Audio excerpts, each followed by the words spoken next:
Good morning, friends. I pray that wherever in the world you are right now, that the next 2 minutes are a blessing to you, so you can be the blessing to the people the Lord has put in your life today.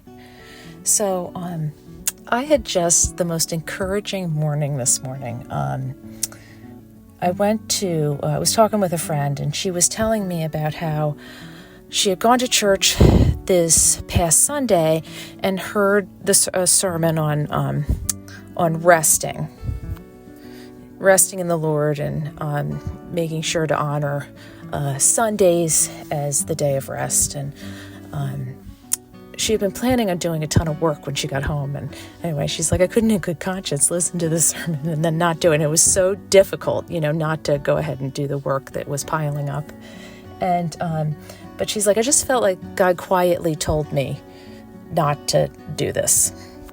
And I was thinking to myself as she was talking to me about this, is that so often the Lord just quietly tells me to do something or not to do something. He nudges me kind of in this direction or that. And sometimes I do what he asks me to do, but other times I bring it up to my mind and I kind of debate the ins and outs of going ahead and doing this. Like I bring it to the level of common sense and I say, oh, should I do this?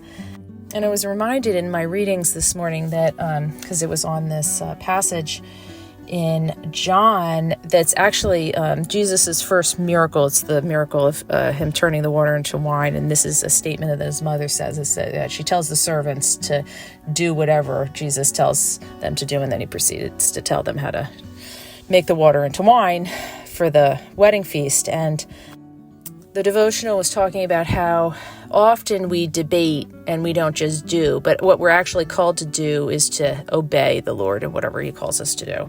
And it's not a commitment to, like being a Christian is not a commitment to certain ideals. It's a commitment to the actual person of Jesus. It's a commitment and following Jesus himself. So anyway, I was just encouraged by her just frank obedience, and I was encouraged to obey the Lord in my own life, simply because I heard about her and how she put aside what she wanted to do to obey the Lord, and he blesses that, and he caused it to multiply. So I just pray that that if you feel a nudge from the Lord, if the Lord's asking you to do something, I just pray that you would obey him today and see what happens as you go out or stay in today and be the blessing. Till next time, Katie.